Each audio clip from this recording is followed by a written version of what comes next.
मेरा इस पूरे देश से एक सवाल है। 10 साल की बच्ची भी होगी ना, अगर कोई उसको अपने साथ ले जाएगा और उसके साथ गलत हो जाएगा तो वो एक हफ्ते बाद दोबारा उस इंसान के साथ कहीं भी नहीं जाएगी। आप अगर सीबीआई की चार्जशीट पढ़ेंगे तो उसमें इतना बड़ा खुलासा है। ये पीड़िता मीडिया को इंटरव्यू दे रही है कि 11 जून को इसका किडनैप हुआ और उसके बाद इसका गैंगरेप हुआ। सीबीआई अपनी चार्जशीट में ये कह रही है कि 11 जून को तो कुछ हुआ ही नहीं। देखिए, पहले तो मैं आपसे ये रिक्वेस्ट करूंगा, मैं डिबेट्स में नहीं जाता हूं, तो मुझे कृपया डिबेट का हिस्सा ना बनाएं। नमस्कार, मेरा नाम वैभव है और आप देख रहे हैं तर्कश का खास एपिसोड। उन्नाव के बहुचर्चित रेप केस में जब से दिल्ली हाई कोर्ट ने कुलदीप सिंह सेंगर की सजा को सस्पेंड किया है, तब से बवाल मचा हुआ है। पीड़िता का आरोप है कि कुलदीप सिंह सेंगर ने पावर और पैसे के बल पर यह सब कुछ करवाया है, सबको पैसे खिलवाए हैं, चाहे वो सीबीआई के अधिकारी हों या फिर कोर्ट के जज। वहीं दूसरी तरफ के लोगों का यह कहना है कि अदालत का जो फैसला आया है वो तथ्यों के आधार पर आया है। भावनाओं में बहकर हम तथ्यों को झुठला नहीं सकते हैं। इस बीच इस बहस और बवाल के बीच एक सवाल जन्म ले रहा है। वो सवाल ये है कि आखिर इस मामले की सच्चाई क्या है। तो आज हम इसी सच्चाई को जानने की कोशिश करेंगे। हमारे साथ दो खास मेहमान जुड़ रहे हैं। हमारे साथ दीपिका भारद्वाज जी जुड़ रही हैं, जो सामाजिक कार्यकर्ता हैं। इसके साथ ही महमूद प्राचा जी भी जुड़ेंगे हमारे साथ, जो कि पीड़िता के वकील हैं। सबसे पहले हम दीपिका जी आपके पास आएंगे। आपके हमने सोशल मीडिया प्लेटफॉर्म एक्स की टाइमलाइन देखी है। आप बहुत दावे के साथ इस केस के दूसरे पहलू की ओर इशारा कर रही हैं। आपका कहना है कि कुलदीप को जिस मामले में सजा देने की कोशिश की जा रही है, उस मामले में वो असल में दोषी है ही नहीं। जी वैभव, मैं बिल्कुल अच्छी तरह से सारी की सारी जजमेंट को पढ़ के और इस केस को पूरी तरह से अच्छी तरह से समझ के उसके बाद तथ्यों के साथ सामने आई हूँ। मेरा इस पूरे के पूरे देश से सिर्फ एक ही प्रश्न है कि अगर किसी महिला के साथ या किसी लड़की के साथ इस तरह का इतना जघन्य अपराध हो जाता है तो मैं समझ सकती हूँ कि उसको एग्जैक्टली कौन से समय पे किस घंटे में ये हुआ होगा, ये शायद ना याद रह पाए। लेकिन मैं आप लोगों से एक सवाल पूछती हूँ कि क्या आप एक कंप्लेंट में कहती हैं कि आपके साथ जो रेप सेंगर के घर में हुआ वो 2 बजे हुआ, जब आपने मुख्यमंत्री को चिट्ठी लिखी। आप मीडिया को जब इंटरव्यू देती हैं तब आप बोलती हैं कि आपका रेप 6 बजे हुआ। फिर आप जब एफआईआर दर्ज कराती हैं तब आप कहती हैं कि आपका रेप 8 बजे हुआ। 3 अलग समय दिए गए हैं इस केस में रेप के। लेकिन माननीय न्यायालय ने सिर्फ ये कह के कि एक रेप पीड़िता जो है वो डर जाती है, वो भय में आ जाती है, इस वजह से समय को बदल दिया गया होगा, उन्होंने उस चीज को सिरे से नकार दिया। एक और चीज मैं बताती हूँ, बहुत सारे लोग बोल रहे हैं कि कुलदीप सिंह सेंगर ने रेप किया था, गैंग रेप करवाया था। लोगों को ये भी नहीं पता कि ये 2 अलग अलग मुकदमे हैं। और सबसे बड़ी बात वैभव, मैं आपको एक बात बताती हूँ, इस पीड़िता के अपने खुद मीडिया में स्टेटमेंट देने के हिसाब से मैं आपको बता रही हूँ।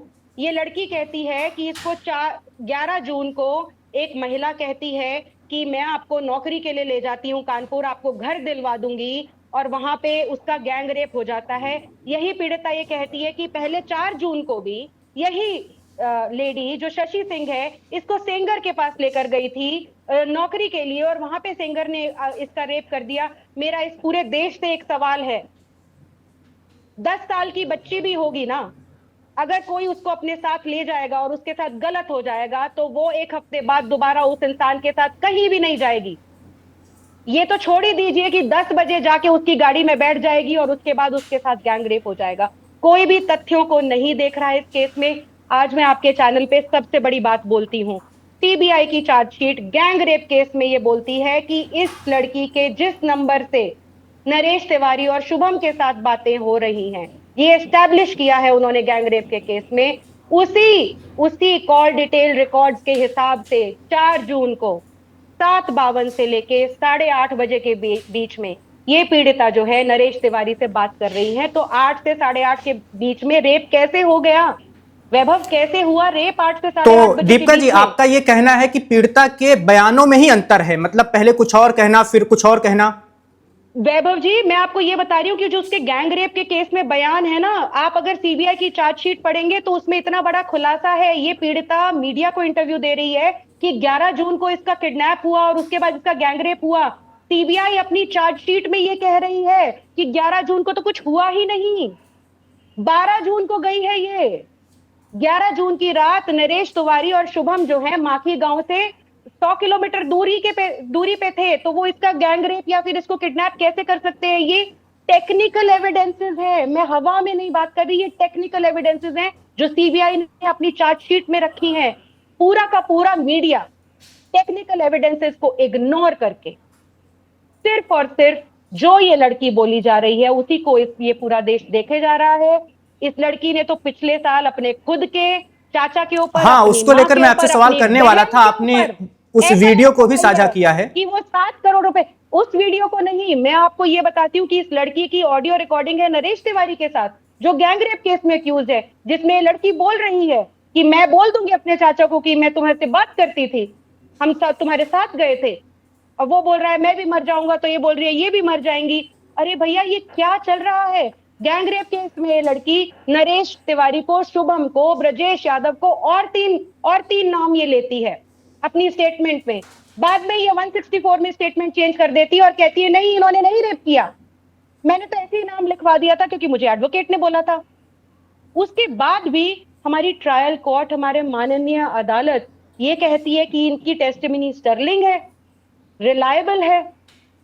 सीबीआई की चार्जशीट में इनके जो डेट ऑफ बर्थ है, गवर्नमेंट स्कूल में 1998 है, एबीएस पब्लिक स्कूल में 2001 है, ये खुद अपनी डेट ऑफ बर्थ 2002 बता रही है। एक ही इंसान 3 डेट ऑफ बर्थ कैसे लेकर चल सकता है? आप मुझे बताइए वैभव जरा। तो आपका ये कहना है कि केस की मेरिट में ही झोल है? केस की मेरिट में कुछ भी हो, केस की मेरिट कहीं देखी ही नहीं गई है।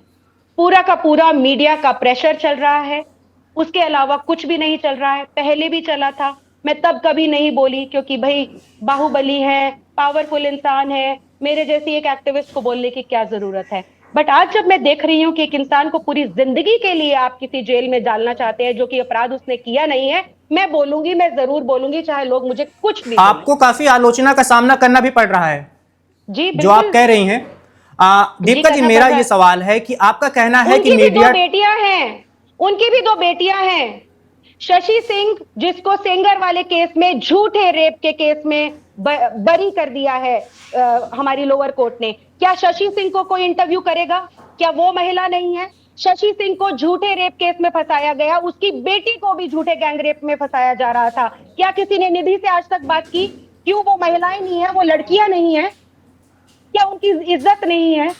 क्या उनको इसी तरह से गैंग रेप के केस में सिर्फ एक लड़की ने एक ये स्टेटमेंट दे दी, मैंने एविडेंस भी डाला है, एक ये लड़की स्टेटमेंट दे रही है कि इन लोग, शशि ने मुझे बोला नौकरी दिलाएगी, उसके बाद शुभम और नरेश ने जो है गैंग रेप कर दिया, और इस सब में इनकी बहन निधि का भी हाथ है।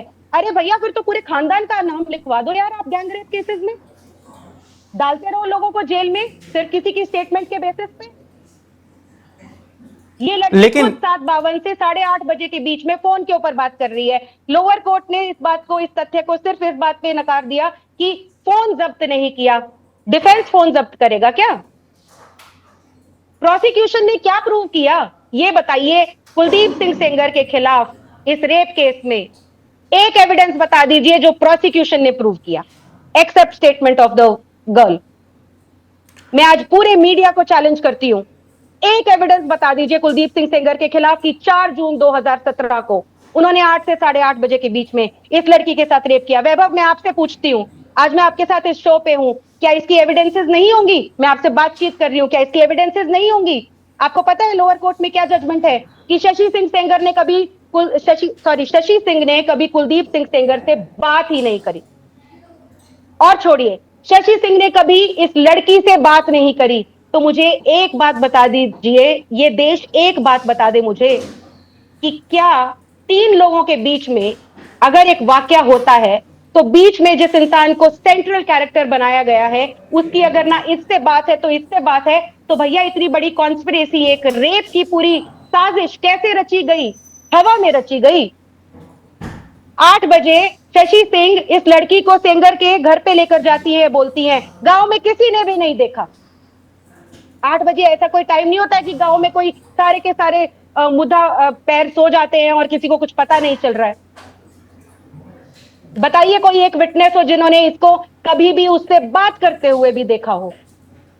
लेकिन दीपिका जी, अभी हाईकोर्ट ने सजा को स्थगित किया, निलंबित किया है, अभी दोष मुक्त नहीं हुए हैं कुलदीप सिंह सेंगर, और सीबीआई कह रही है कि हम सुप्रीम कोर्ट भी जाएंगे।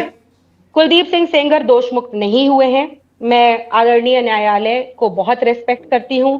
जो लोग इन दो दिल्ली हाईकोर्ट के जजेस को गालियां बक रहे हैं, वो उनको ना कानून का कोई ज्ञान है, ना लॉ को कोई ज्ञान है।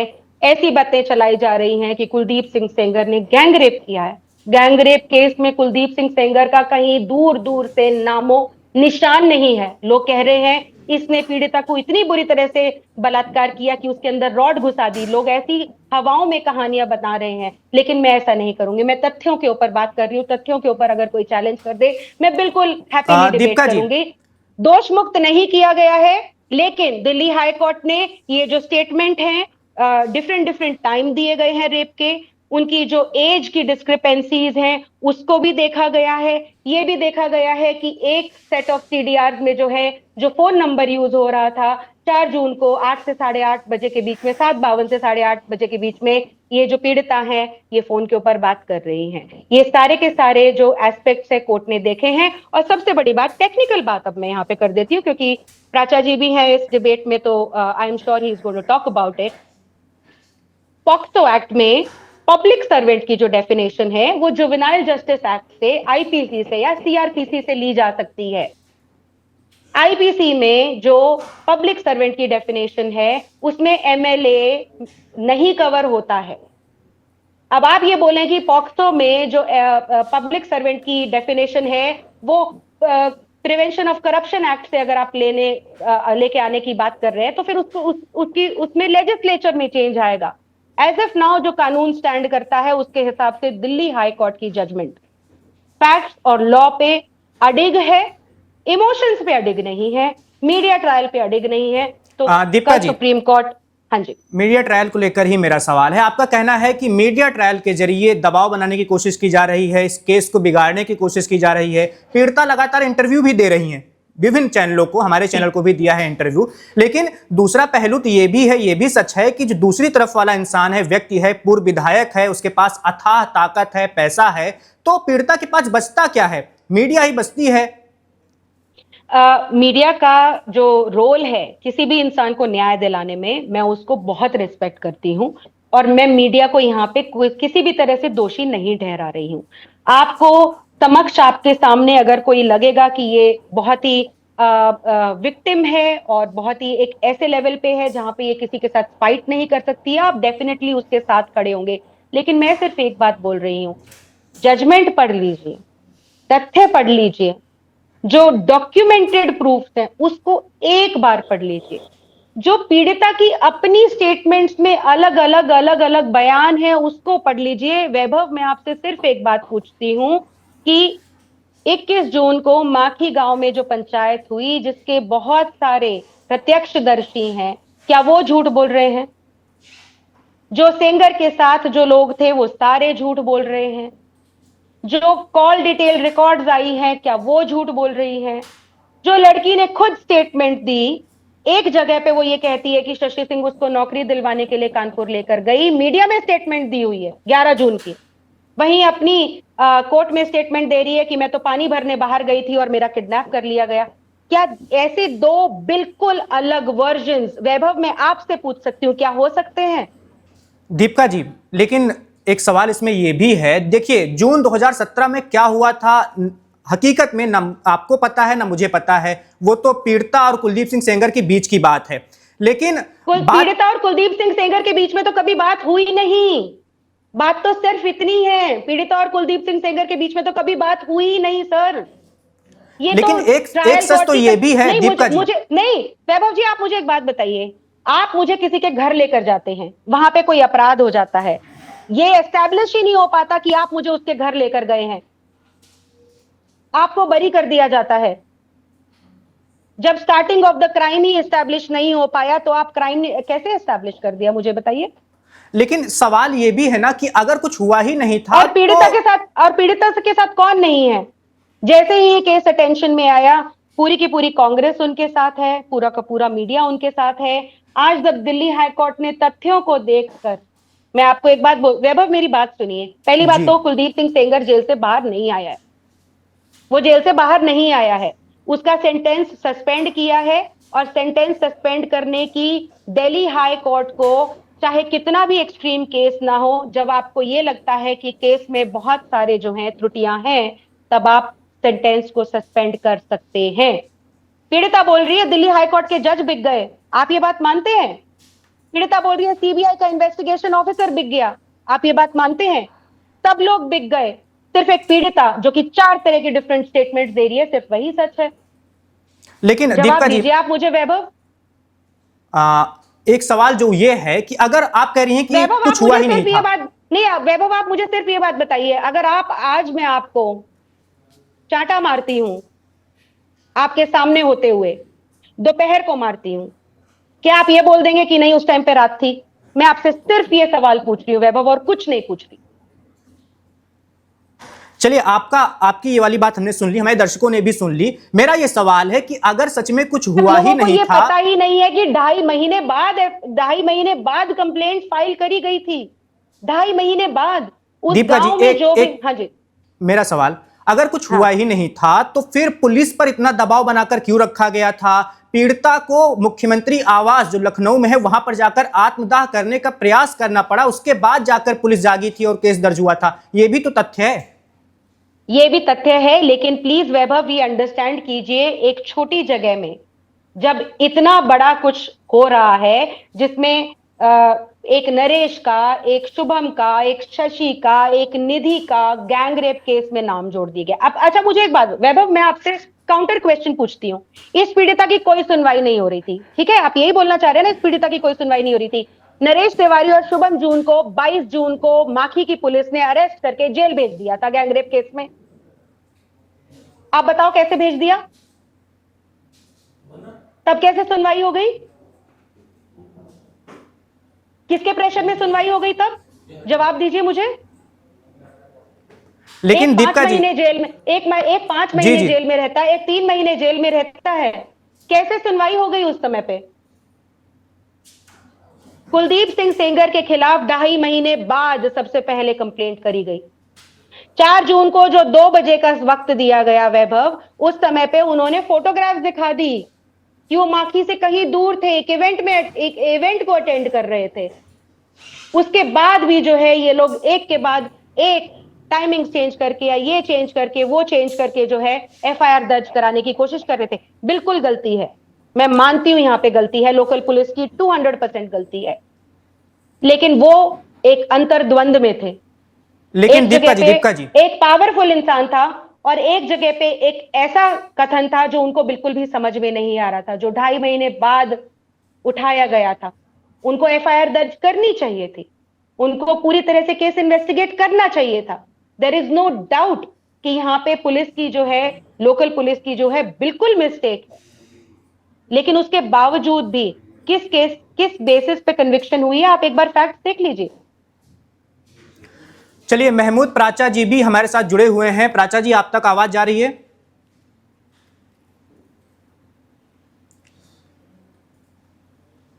चलिए दीपिका जी, आपसे एक सवाल का जवाब लेते हैं। देखिए, पीड़िता ने एक परिवार के तौर पर भी बहुत कुछ झेला है। अगर रेप वाले मामले को एक तरफ रख दें हम, पिताजी की संदिग्ध तौर पर मौत होती है, सीधे आरोप लगता है कुलदीप सेंगर पर।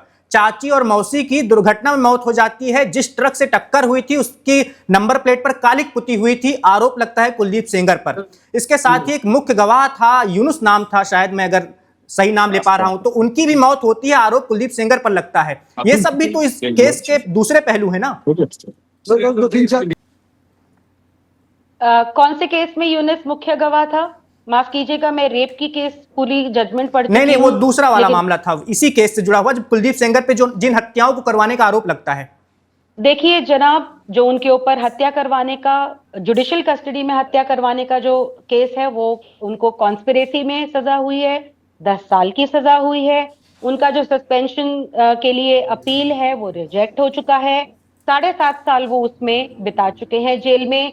अगर वो दोषी हैं तो बकायदा उनको पूरे के पूरे 10 साल की सजा काटनी चाहिए। मैं इसमें बिल्कुल भी हस्तक्षेप करने ना चाहती हूं, ना बोलूंगी, ना कुछ भी कहूंगी। जो गुनाह किया है, जो अपराध किया है, उस इंसान को सजा दीजिए। बिल्कुल भी कोई दो राय नहीं है उसमें। चलिए, प्राचा जी भी हमारे साथ जुड़ गए जो हैं। एक्सीडेंट का केस है उसमें माननीय न्यायालय, एक माननीय न्यायालय जिन्होंने इनको कन्विक्ट किया है और एक माननीय न्यायालय जिन्होंने इनको डिस्चार्ज किया है, उन्होंने इनको उस केस में डिस्चार्ज किया है। उसमें आईआईटी दिल्ली ने भी रिपोर्ट दी है अपनी, सेंट्रल रोड रिसर्च इंस्टीट्यूट ने भी रिपोर्ट दी है अपनी, और सीबीआई ने भी रिपोर्ट दी है उसमें। अगर कोई कहता है कि ये सारी एजेंसीज बिकाऊ हैं, तो उसके लिए मेरे पास कोई जवाब नहीं है। चलिए दीपिका जी, प्राचा जी जुड़ गए हैं हमारे साथ। महमूद प्राचा जी, कोर्ट ने जो तथ्य मौजूद थे उनके आधार पर सजा को सस्पेंड किया है, फिर भी पीड़िता का ऐसा क्यों कहना है कि ये सब पावर और पैसे से हुआ है, सारा खेल उसी का है? देखिए, पहले तो मैं आपसे ये रिक्वेस्ट करूंगा, मैं डिबेट्स में नहीं जाता हूं, तो मुझे कृपया डिबेट का हिस्सा ना बनाएं। नहीं नहीं, बिल्कुल आप अपना पक्ष रख सकते हैं, डिबेट नहीं है सर ये। मेरा पक्ष ये है कि इसमें हमने बार बार ये बात बोली है कि सीबीआई, सेंट्रल गवर्नमेंट के बड़े बड़े लोग, यूपी गवर्नमेंट के बड़े बड़े लोग पूरी तरीके से मिले हुए थे कुलदीप सिंह सेंगर साहब के साथ, इसीलिए ये फैसला आया है। अगर सीबीआई ईमानदारी से अपना काम करती तो ये फैसला ऐसे नहीं आता। इसके लिए सबसे बड़ा सबूत हमारे पास ये है कि सीबीआई की जो अदालत थी, स्पेशल कोर्ट, उसने ये फैसले में लिखा है कि आईओ साहब मिले हुए थे कुलदीप सिंह सेंगर साहब से। उसके अलावा हाई कोर्ट, सुप्रीम कोर्ट में सेंट्रल गवर्नमेंट और उत्तर प्रदेश गवर्नमेंट ने बड़े से बड़े वकील खड़े करके इस बच्ची की सिक्योरिटी विड्रॉ कराने की कोशिश की और इसके परिवार की सिक्योरिटी विड्रॉ कराने की कोशिश की, और परिवार की सिक्योरिटी विड्रॉ कराने में वो सफल भी हो गए। इसके बाद भी अगर चैन नहीं आया तो उस आईओ के खिलाफ एक्शन लेने की जगह इन्होंने हाई कोर्ट में एप्लीकेशन लगाई कि सीबीआई के खिलाफ जो टिप्पणियां की हैं उसको हटा दिया जाए। इसके बाद भी चैन नहीं आया तो कोई एक्शन नहीं लिया। जिस दिन सिक्योरिटी विड्रॉ हुई थी इस बच्ची के परिवार की, उसके अगले दिन उसके ऊपर हमला हुआ, आज तक कोई एक्शन नहीं लिया गया। ये भारत का एप्स्टीन गैंग है, ये मैं बात पूरी जिम्मेदारी से बोल रहा हूँ। और ब्रिजभूषण शरण सिंह साहब हो या दूसरे बीजेपी के मंत्री हों, वो उस एप्स्टीन गैंग, जो भारतीय एप्स्टीन गैंग है, उसका हिस्सा है। और वो पूरी ताकत लगा के पब्लिक डोमेन में और दूसरी ताकत लगा के इस बच्ची को डराने धमकाने की, और जो भी इसके साथ खड़ा हो रहा है उसे डराने धमकाने की कोशिश कर रहे हैं। प्राचा जी, सर दीपिका जी भी हमारे साथ जुड़ी हुई हैं, वो इस केस से जुड़े कुछ तथ्यों की ओर इशारा कर रही हैं। दीपिका जी, प्राचा जी से आप कुछ पूछना चाहती हैं? प्राचा जी कह रहे हैं डिबेट नहीं करना चाहेंगे, तो मैं इसलिए मैं मना कर रहा हूं आपको। नहीं, एप्स्टीन गैंग बड़ा, प्राचा जी बस दो एक सवाल हैं, आप ले लीजिए सर, ये डिबेट नहीं है, बहस नहीं कर रहे, हम सिर्फ बात ही कर रहे हैं। एप्स्टीन गैंग की बात कर रहे हैं ये। इनसे ये पूछा जाए कि गैंग रेप के में इनकी जो कंप्लेनेंट है, उन्होंने 3 अन्य आदमियों के पहले नाम लिए और उसके बाद वो ये कहती हैं कि मैंने तो एडवोकेट के कहने पर उनके नाम ले दिए थे, उन्होंने मेरे साथ कुछ नहीं किया है। ये कितना कन्वीनियंट है प्राचा सर कि 3 नाम एडिशनल ले लीजिए आप और उसके बाद ये बोल दीजिए इन्होंने कुछ नहीं किया है। मुझे तो एडवोकेट ने बोला था इनके नाम लेने के लिए। किसी का भी नाम ले दीजिए, किसी का नाम ड्रॉप कर दीजिए, कभी भी किसी को बोल दीजिए इसने ये किया, उसने ये। एप्स्टीन है क्या? क्या बात कर रहे हैं प्राचा सर? और सबसे बड़ी बात, सिक्योरिटी जो दी गई थी, वहां पे जो सिक्योरिटी पर्सनल्स हैं, कभी उनकी भी आप बीती सुन लीजिए। जो लड़की ये कहती है कि उनके खुद के चाचा, उनके खुद की माँ, उनकी खुद की बहन उनके ऊपर झूठे आरोप लगा रही है, वही बात सीआरपीएफ ने बोली थी कि हमारे को धमकी देते हैं कि सुसाइड कर लेंगे, ये हमको धमकी देते हैं कि झूठे केसेस में फंसा लेंगे। उस लड़की की खुद की अपने एडवोकेट के साथ ऑडियो वायरल है जिसमें वो लड़की कह रही है कि अगर आप हमारा केस नहीं लेंगे तो हम आत्महत्या कर लेंगे। मतलब सब लोगों को डराइए जाइए और उसके बाद आप एप्स्टीन से कंपैरिजन कर रहे हैं। एप्स्टीन से कंपैरिजन नहीं है, अभी मैं कुछ बोलूंगी नहीं ज्यादा क्योंकि न्यायालय में है ये केस, लेकिन एक दिन इस केस की सच्चाई सब लोगों के सामने आएगी। कितने सारे परिवार इन मुकदमों में बिना वजह से, बिना किसी वजह से लपेट लिए गए हैं। आपकी क्लाइंट बोलती हैं कि 11 जून को उनको किडनैप किया गया, लेकिन सीबीआई सीडीआर के बेसिस पे, कॉल डिटेल रिकॉर्ड के एनालिसिस के बेसिस पे ये पुख्ता बोलती है कि 12 जून को वो निकली थी माकी से। क्या आप उसको डिनाई कर सकते हैं? दीपिका जी, आपने एक वीडियो साझा किया था। उस वीडियो में पीड़िता ने के परिवार में जो कुछ पैसों को लेकर हुआ था, उसके बाद पीड़िता की बहन ने शायद आरोप लगाया था कि वो पति के ऊपर रेप केस करने की धमकी, पीड़िता के ऊपर रेप केस करने की पति के ऊपर रेप केस करने की धमकी तो उसने खुद अपनी टेस्टिमनी बोली है, मैंने नहीं बोला। उस वीडियो को प्लीज दिखा दीजिएगा। मैं आपको एक और अभी बताती हूं, मैं आपके साथ, आपके चैनल के साथ शेयर कर दूंगी। उनकी बहन जो अब ये कह रही है कि हमारे को जान का खतरा है, हमारे को ये है, हमारे को वो है, वही बहन उसी की ऑडियो है जिसमें वो कह रही है कि मैं आज सबको जाके बता दूंगी कुलदीप सिंह सेंगर ने कोई रेप नहीं किया। जारी करूंगी मैं अभी ट्विटर में, आज ये वीडियो करूंगी मैं जारी। किसी भी लैब में इन वॉइस सैंपल्स को एनालिसिस करवा लीजिए मेरे को चैलेंज करने के लिए। मैं आज आपके चैनल के ऊपर बोल रही हूं, किसी भी लैब में एनालिसिस करवा लीजिए जिसमें लड़की खुद नरेश तिवारी से बात कर रही है। किसी भी लैब में एनालिसिस करवा लीजिए जिसमें महेश सिंह जो लड़की का चाचा है वो खुद सेंगर से बात कर रहा है, जिसमें सेंगर सिर्फ उसको ये आप जो भी बातें कह रही हैं, अगर इन तथ्यों को हम सही माने तो फिर तो ये सुप्रीम कोर्ट में भी मामला टिकेगा नहीं। ये मामला अगर मीडिया के प्रेशर की बगैर देखा जाए तो कहीं पे भी नहीं टिकेगा। आज सवेरे ही सवेरे मैं एक आईपीएस ऑफिसर से बात कर रही थी, क्योंकि मैं भी गलत नहीं होना चाहती। मैं कभी भी किसी ऐसे इंसान को सपोर्ट नहीं करूंगी। वो दिन मेरे लिए मौत के बराबर होगा जिस दिन मैं किसी रेपिस्ट को डिफेंड करूंगी। मैं किसी रेपिस्ट को डिफेंड नहीं कर सकती। और मैं दोबारा बोल रही हूं, इन्होंने अगर उसके पिताजी को मरवाने में कोई भी किसी भी तरह का इन्वॉल्वमेंट है, इनको आप पूरी की पूरी सजा दीजिए, कोई प्रॉब्लम नहीं है। लेकिन किसी को ताउम्र जेल में डाल देना एक ऐसे अपराध के लिए जो कि वो नहीं किया है, सिर्फ और सिर्फ शब्दावली के ऊपर, ये बहुत ही ज्यादा डेंजरस प्रेसिडेंट है, बहुत ही ज्यादा डेंजरस। इस अगर जजमेंट को हम लोग अपने ध्यान में रखते हुए देखते हैं तो कल को कोई भी इंसान किसी से रंजिश निकालने के लिए 2.5 महीने बाद, 6 महीने बाद, 8 महीने बाद, 10 महीने बाद, मैं आपको बता रही हूं, एक धीरज गुप्ता का मैंने केस किया था, उसमें एक लेडी 7 महीने बाद जाके एक रेप का मुकदमा दर्ज कराती है, बिल्कुल फर्जी की। 7 महीने पहले एक थिएटर में मेरे को किसी ने नशीला पदार्थ पिलाया और उसके बाद बेसमेंट में मेरा रेप कर दिया। उस आदमी से 50 लाख रुपए की डिमांड हुई थी और उसने 5 महीने जेल में बिताए। हमने उनका साथ दिया, हम चीफ मिनिस्टर के पास गए, हम लोगों ने उनकी कंप्लेंट दर्ज करवाई। उसके बाद आज जो है वो एक्सटॉर्शनिस्ट है, वो जेल में है। क्या सिर्फ और सिर्फ बयानों के बेसिस के ऊपर, जब इतना ज्यादा टेक्नोलॉजिकल प्रूफ जो है, मतलब टेक्निकल एविडेंसेस बिल्कुल वाजिब नहीं है, बिल्कुल भी वाजिब नहीं है। और नहीं, मुझे एक बात बताओ, सीबीआई के इन्वेस्टिगेशन ऑफिसर ने क्या लैप्सेस किए, मैं प्राचा जी से पूछना चाहती हूँ।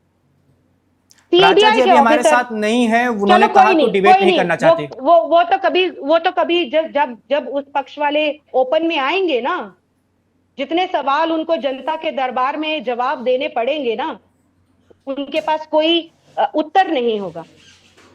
ये कहते हैं कि सीबीआई के इन्वेस्टिगेशन ऑफिसर के बारे में जज ने टिप्पणी करी है, वो तो जजेस करते ही हैं, वो क्रिटिसाइज करते ही हैं। लेकिन मुझे एक बात बताइए, पीड़िता का ऐसा कौन सा सबूत था कुलदीप सिंह सेंगर के केस में जो उन्होंने नहीं प्रेजेंट किया? मुझे एक बात बता दीजिए।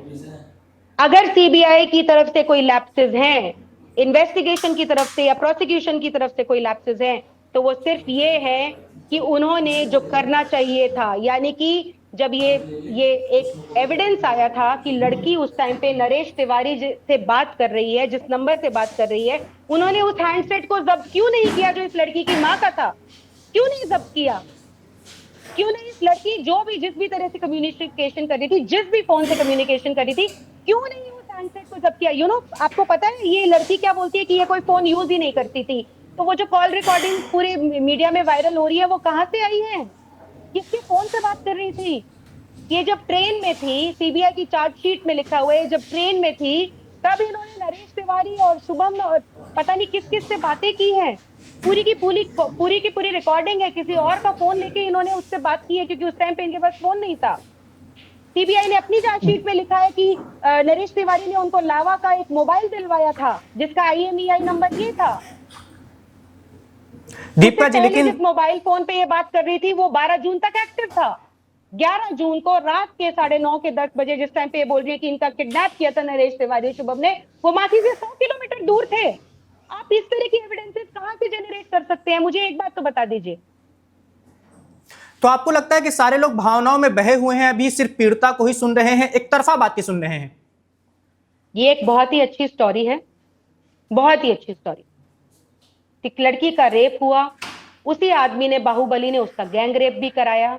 किसी को कोई फर्क नहीं पड़ता उस गैंग रेप केस में कुलदीप सिंह सेंगर का कहीं से कहीं नाम नहीं है।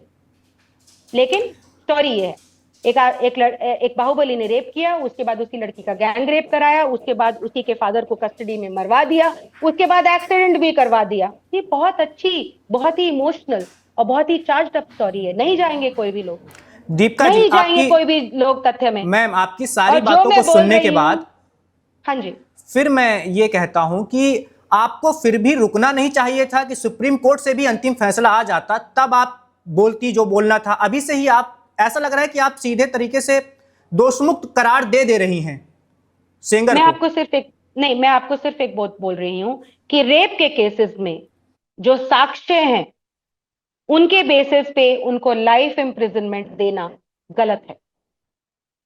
मैं ये बिल्कुल मानती हूं कि हमारा कानून है कि अगर स्टेटमेंट रिलायबल है, स्टर्लिंग है, उस पर किसी भी तरह का डाउट नहीं। मैं आपसे पूछती हूँ, मैं आपसे सिर्फ पूछती हूँ, अगर एक लड़की ये बोलती है कि 2 बजे हुआ घटना, 6 बजे हुई घटना, 8 बजे हुई घटना, मैं आपसे सिर्फ एक सवाल पूछ रही हूँ आज आपके चैनल पे, क्या आप उसको रिलायबल टेस्टिमनी कहेंगे? साधारण सवाल है ये, साधारण सवाल। ने वन इंडिया से बातचीत भी की है दीपिका जी, उनका कहना है कि हाईकोर्ट वाले तो बिक गए हैं, सुप्रीम कोर्ट से हमें भरोसा है, वहां पर मैं जाकर अपनी सारी कहानी बता दूंगी और मैं कुलदीप सेंगर आपको को फांसी से कम सजा नहीं होगी। मैं आपको रिटर्न में देती हूं, मैं आपको रिटर्न में देती हूं। कल ये बोलेंगी कि सुप्रीम कोर्ट के जज भी बिके हुए हैं, मेरे से लिखवा लीजिए, सब बिके हुए हैं। सारा सारा जो इन्वेस्टिगेशन एजेंसीज हैं वो बिकी हुई हैं, जितने भी लोग एजेंसीज में इन्वॉल्व हैं वो बिके हुए हैं। एक कुलदीप सिंह सेंगर, जिसको बीजेपी ऑलरेडी एक्सप्लेन कर चुकी है, उसके पास अभी कोई पॉलिटिकल पावर नहीं है, कोई बीजेपी में उसके पक्ष में बोलने को राजी भी नहीं है। एक वो ब्रिजभूषण शरण सिंह बोल रहे हैं, क्योंकि शायद उन्होंने जो अपनी उनके केस में हुआ है, शायद, मैं नहीं बोल रही कि ब्रिजभूषण सिंह जो है वो कोई बहुत संत आत्मा है या वो बिल्कुल इनोसेंट है, मैं नहीं बोल रही, बट मुझे ये लगता है कि अगर वो बोल रहे हैं कि शायद उनको ये लगता होगा कि इस इंसान को भी उसी तरह से फंसाया जा रहा है जैसा मुझे फंसाया जाए, सिर्फ एक वो बोल रहे हैं। अदरवाइज मुझे बता दीजिए, बीजेपी में कौन सा इंसान है जो इस इंसान की, कुलदीप सिंह सेंगर की जी, मदद कर रहा हूं? मुझे एक एक बार आखिरी बता सवाल दीजिए। मेरा है इस बातचीत का। मान लीजिए, आपकी बातों को सुनने के बाद मैं कह रहा हूं कि मान लीजिए 5% भी गुंजाइश है कि सच में रेप हुआ होगा, तो आपको पछतावा नहीं होगा जो आप अभी कह रही हैं? मैं इस पीड़िता के पैर में जाके पड़ जाऊंगी और उनसे माफी मांगूंगी कि मुझसे बहुत बड़ी गलती हो गई, ठीक है? लेकिन मैं आपको सिर्फ इतनी सी बात बता रही हूँ, यहाँ पे सिर्फ और पीड़िता और सेंगर की बात नहीं है। मैं आपके चैनल से रिक्वेस्ट कर रही हूँ, शशि सिंह को अपने चैनल पे लाइए, वो भी एक माँ है, उनकी बेटी को लाइए, वो भी एक महिला है, एक लड़की है। जो ब्रजेश यादव है, उसके ऊपर रेप का आरोप लगाया गया है, उनके घर में ये गई थी, वो शादीशुदा इंसान है, उनकी पत्नी भी है, उनकी बेटी भी है, उन्होंने इसको शरण दी थी, उसके ऊपर भी रेप का केस का आरोप लगाया हुआ है। ब्रजेश यादव की फैमिली को जाके इंटरव्यू कीजिए। उसके बाद एक प्रीति है, जिनके और घर पे ये गई थी जहां से इनको वापस लाया गया था, उनके ऊपर भी इल्जाम है। 3 और आदमियों के ऊपर इल्जाम है, उनके ऊपर इन्वेस्टिगेशन चल रही है। कितने सारे लोग हैं, इस पीड़िता के अलावा किस और इंसान की सुनवाई हुई है? मुझे आप ये बता दीजिए, मैं उसके बाद माफी मांगूंगी। सब लोगों को ले आइए, कम से कम भी 12 लोग इस केस में जो हैं लिप्त हैं। तो बिल्कुल किस दीपिका जी, वन इंडिया इस केस की तह में सिर्फ जाने की एक कोशिश इंसान, कर रहा है। आप, हमारी मैं आगे आपको की भी कह रही हूं, योजनाएं हैं। मैं कह रही हूं शशि सिंह और निधि को लेकर आइए, अपने इंटरव्यू करवाइए आप प्लीज। वो महिला जो है 2018 में मीडिया के प्रेशर में वो जेल में काट के आई है समय, मैंने वो ट्वीट किया है उनका लेटर, जिसमें वो कहती हैं कि मैं भी तो नारी हूं, मैं एक इंडियन आर्मी में जो सर्व कर चुके हैं इंसान, उनकी पत्नी हूं, मुझे एक सप्लायर का दर्जा दे दिया गया, मैं क्या महिला नहीं हूं? क्या आपको क्या लगता है क्या महमूद ही वो प्राचा जी आपके एक सवाल एक से वाइफ भाग गए है, हैं, वो एक आपके वो सवालों का हाउस जवाब नहीं दे वाइफ, पाते? एक वो हाउस वाइफ है, एक वो हाउस वाइफ है। सेंगर के घर पे किस तरह की नौकरी लगवाने गई थी वो? क्या रिश्ता है उनका सेंगर से? क्या सेंगर के साथ उठती हो, बैठती हो, चलती हो, पार्टी की मेंबर हो? कुछ तो हो। किस बिना पर नौकरी लगवा सकता है कोई? मैं आपसे ये प्रश्न पूछ रही हूँ, मुझे बता दीजिए। और सबसे बड़ी बात, इस लड़की की जो एजुकेशन है वो इन्हीं के एडमिशन में, मैंने डॉक्यूमेंट्स में भी पढ़ा है, ये छठी कक्षा तक पढ़ी है। कानपुर में क्या नौकरी ढूंढने जा रही थी ये शशि सिंह के कहने पे? रात के 10 बजे किसी की गाड़ी में जाकर बैठ रही हैं और शशि सिंह के कहने पे जाकर बैठ रही हैं। एक बार भी पूछ नहीं रही हैं कि दीदी कौन सी नौकरी लगवाओगी, भाभी कौन सी नौकरी लगवाओगी। इतना जो आज ये मीडिया में लड़की बिल्कुल बोल रही है, इतनी दुरुस्त है, इतनी सशक्त है, उस समय भी इसकी ऑडियोज हैं अपने चाचा के साथ जिसमें चाचा ये बोल रहे हैं कि अपने प्राइवेट पार्ट पे इंजरी लगा लो, उसके बाद मेडिकल करवाना, और ये कह रही है ठीक है। ये ऑर्डिनरी विक्टिम के सर्कमस्टेंसेस हैं? आप मुझे प्लीज प्लीज जवाब दे दीजिए। देखिए दीपिका जी, वो ऑडियो हो या फिर वीडियो जो वायरल हो रहे हैं पीड़िता के भी, जो उन्होंने अपनी बहन को लेकर आरोप लगाए थे बीच में, सब कुछ लोग देख रहे हैं, सोशल मीडिया पर चीजें वायरल हो रही हैं। बात इतनी है कि लोग नहीं देख रहे हैं, और सबसे बड़ी बात, माननीय न्यायालय नहीं देख रहे हैं। माननीय न्यायालय ये बोल रहे हैं कि अगर ये लड़की गैंग रेप वाले केस में सीडीआर में 7:52 से 8:30 बजे के बीच में बात कर रही है, तो इस केस में उसको मत बताइए। वो ये कह रहे हैं कि जिस हैंडसेट में वो सिम यूज हुआ है, उस हैंडसेट को आपने जब्त नहीं किया है, तो हम इस सबूत को नहीं मानेंगे। जज साहब यहां तक जा रहे हैं कि वो ये बोल रहे हैं कि हो सकता है किसी और लड़की ने बात करी हो उनसे, बट सीबीआई दूसरी चार्जशीट में बोल रही है कि इसी लड़की की मां ने नरेश तिवारी और शुभम से बात कर रखी है। मैं एविडेंस की बात कर रही हूं। टेक्निकल एविडेंसेस मॉडिफाई नहीं हो सकते, झुठला नहीं दिए जा सकते। टेक्नोलॉजी है, इतनी आसानी से मैनिपुलेट नहीं होती। सबसे बड़ी बात, 8 से 8:30 बजे के बीच में कुलदीप सिंह सेंगर ने अगर इस पीड़िता का रेप किया है, उस पूरी की पूरी साजिश की प्लानिंग का एक भी प्रूफ नहीं रखा गया। आप मुझे एक बात बता दीजिए, अगर मैं आपसे कभी बात करती हूं, मेरे 2017 में ऐसा नहीं है व्हाट्सएप नहीं था, 2017 में ऐसा नहीं है कि टेक्नोलॉजी नहीं थी। व्हाट्सएप पे भी अगर मेरे पास आपका कॉल आए किसी तरह का क्राइम करवाने के लिए, मैं उसका भी स्क्रीनशॉट ले सकती हूँ।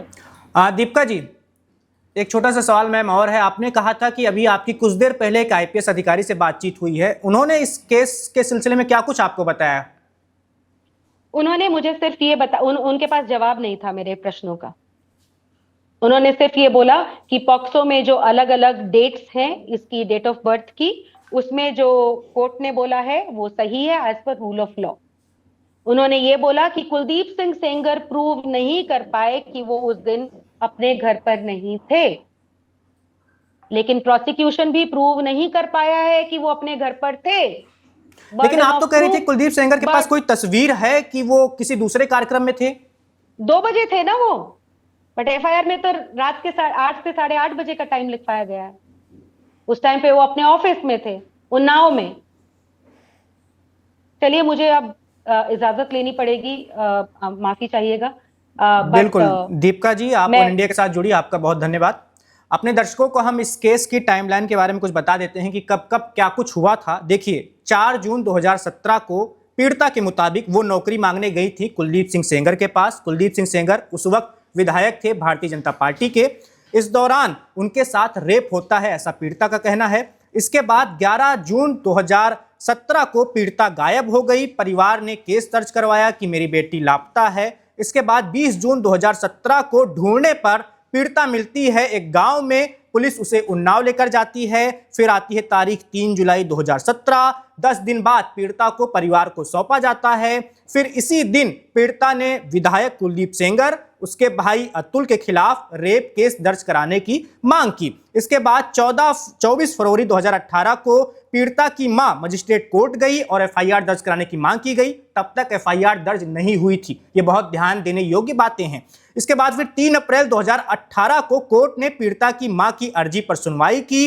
इसी बीच 3 अप्रैल 2018 को ही पीड़िता के पिता को पीटा गया और पुलिस को सौंपा गया। फिर आती है तारीख 5 अप्रैल 2018। लड़की के पिता को जेल भेज दिया जाता है। पिता ने आरोप लगाया कि उन्हें जानबूझकर फंसाया जा रहा है। फिर 8 अप्रैल 2018 को पीड़िता ने विधायक के खिलाफ एफआईआर की मांग करते हुए मुख्यमंत्री आवास के बाहर लखनऊ में आत्मदाह करने की कोशिश की। फिर तारीख 9 अप्रैल 2018 को आती है।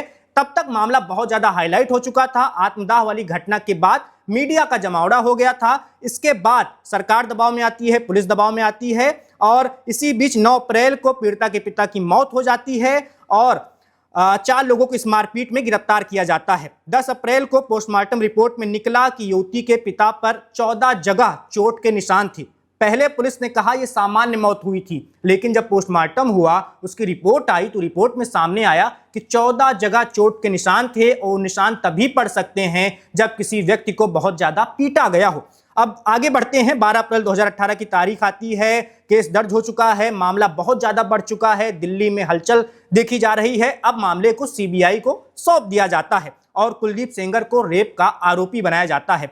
फिर 13 अप्रैल 2018 को पूछताछ के लिए हिरासत में लिया जाता है कुलदीप सिंह सेंगर को सीबीआई के द्वारा और फिर बाद में गिरफ्तार करके न्यायिक हिरासत में भेज दिया जाता है। फिर मामला चल पड़ता है, लेकिन इसी बीच कुछ और अहम घटनाएं होती हैं। जैसे एक घटना होती है 28 जुलाई 2019 को, जब पीड़िता अपनी चाची, मौसी और अपने वकील के साथ रायबरेली जा रही थीं। इसी दौरान उनकी कार को एक ट्रक ने टक्कर मारी। हादसे में पीड़िता की चाची और मौसी की मौत हो जाती है। पीड़िता गंभीर रूप से घायल होती है, वकील भी घायल होते हैं, लंबा इलाज चलता है। यह बहुत अहम घटना है इस पूरे मामले से जुड़ी हुई। फिर 29 जुलाई को इस सड़क दुर्घटना मामले में कुलदीप सेंगर, उसके भाई के खिलाफ केस दर्ज होता है और इसके बाद 14 अगस्त 2019 को पीड़िता के पिता की मौत के मामले में भी सेंगर समेत 9 लोगों पर कोर्ट ने आरोप तय किए।